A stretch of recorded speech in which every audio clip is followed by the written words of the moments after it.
ये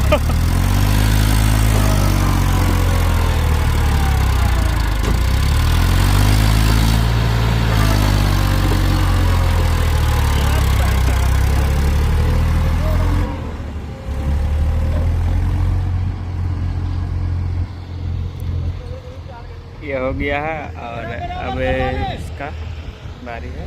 ये भी फंस चुका है गाड़ी।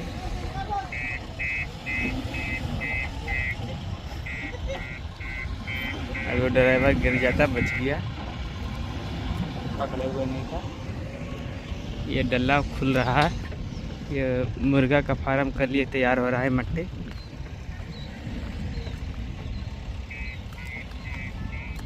पूरा पिचिंग होगा।